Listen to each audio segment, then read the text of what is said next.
নমস্কার, সবাই কেমন আছেন? বংমায়ের ঘরকন্নাতে আপনাদের অনেক অনেক স্বাগত। আজ শুক্রবার, ঘড়িতে এখন সকাল 7:30 পৌনে 8টা মতো হবে।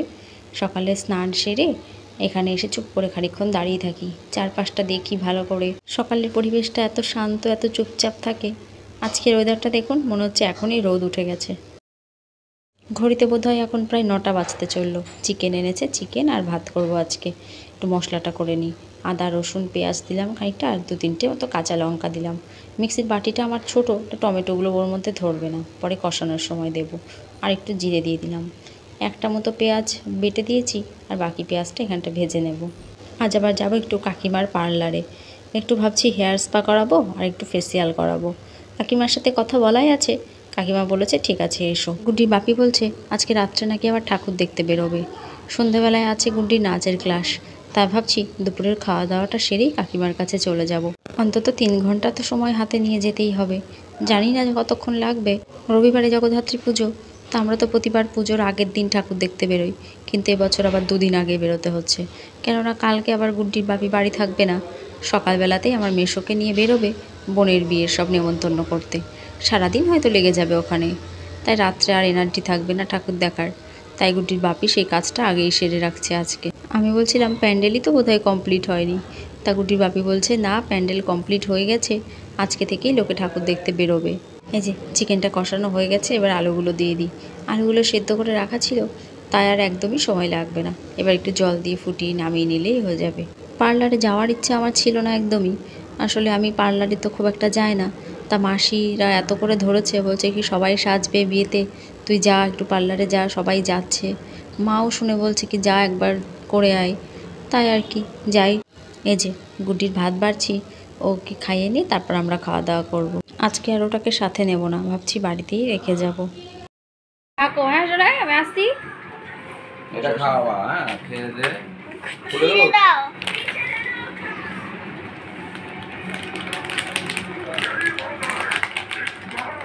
নিচে নামতে হবে না, নিচে নামতে হবে না। হ্যাঁ চলে আস। আর যদি একটুখানি চলে আসবে একটু পরে। আমি গাড়িটা সারিয়ে নিয়ে আসি। এই যে চলে এসেছি পার্লারে। কাকিমা এখন খাওয়া দাওয়া করছে। আসলে দুপুর টাইম তো সবারই খাওয়া দাওয়ার সময়। খাওয়া দাওয়া সেরে এসে কাকিমা শুরু করবে। পার্লার প্রায় ফাঁকাই, কেউ নেই আমি ছাড়া। প্রথমে হেয়ারটাকেই ঠিকঠাক করা হচ্ছে। তা কাকিমাকে বললাম শ্যাম্পু করাই আছে।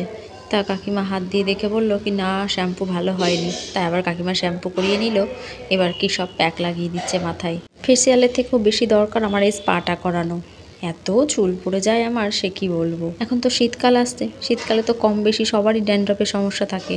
তা আগের দিন যখন পার্লারে এসেছিলাম, কাকিমার কাছে শুনলাম যে হেয়ার স্পাটা করালে নাকি ড্যান্ড্রফ অনেকটা কমে যায়, আর চুল পড়াটাও নাকি অনেক কমে।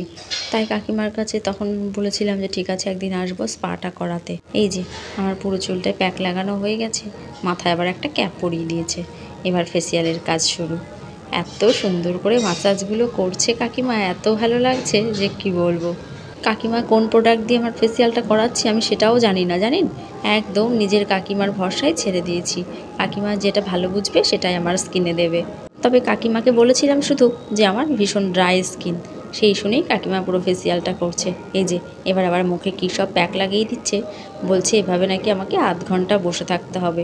এত ভালো করে কাকিমা ম্যাসাজটা করেছে, আমার সত্যি বলছি আমার ঘুম পেয়ে যাচ্ছিল ভীষণ। এই যে আধ ঘন্টা বসে থাকার পর অবশেষে কাকিমা মুখ টুক পরিষ্কার করে দিয়েছে, ফেসিয়াল কমপ্লিট।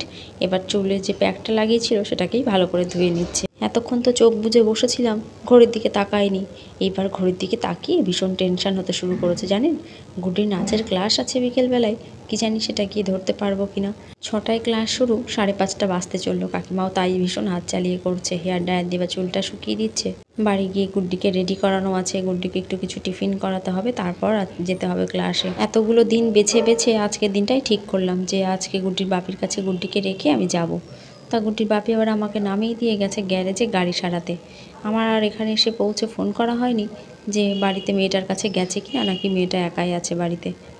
গুড্ডিকে আনিনি দেখে কাকিমাও যেমন নিশ্চিন্তে কাজটা সারতে পেরেছে, আবার আমিও তাই নিশ্চিন্তে বসে থাকতে পেরেছি। এই যে এটাতে আবার হাইড্রা ফেসিয়াল হয়। তা আমি বললাম কি আজকে হাতের ফেসিয়ালটাই করে দাও, অন্য দিন এটা আবার দেখা যাবে। গুড্ডিকে যদি নিয়ে আসতাম তাহলে আমাকে চোখ বুজে বসে থাকা তো দূরের কথা, মুখে প্যাক লাগিয়ে গুড্ডির পেছন পেছন দৌড়াতে হতো। প্রায় 2.5 ঘন্টা সময় লাগলো জানেন। কাকিমা বলছে এত তাড়াহুড়ো করলে হয় না, আর একটু সময় হাতে করে আসতে হতো, তাহলে নাকি চুলটা একটু স্ট্রেট করে দিত। গুড্ডির ভাবি চলে এসেছে, চলুন এবার বাড়ি যাই, ঝটপট মেয়েটাকে রেডি করিয়ে নিই, ক্লাসে যাই। তুমি খাও, তুমি খাও, খাও।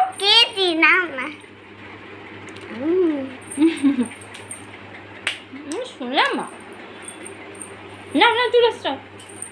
পুজোয় ঘোরাঘুরি, ঠাকুর দেখা, এত আনন্দের মধ্যে ভিডিওগুলো আর কমপ্লিট করে উঠতে পারছি না জানেন। ঠাকুর দেখার ভিডিওটা অন্য একটি ব্লগে দেব। কাল তো প্রোগ্রাম, আজকে তাই শেষ প্র্যাকটিস চলছে, কাল আপনাদেরও তো সাথে নেব।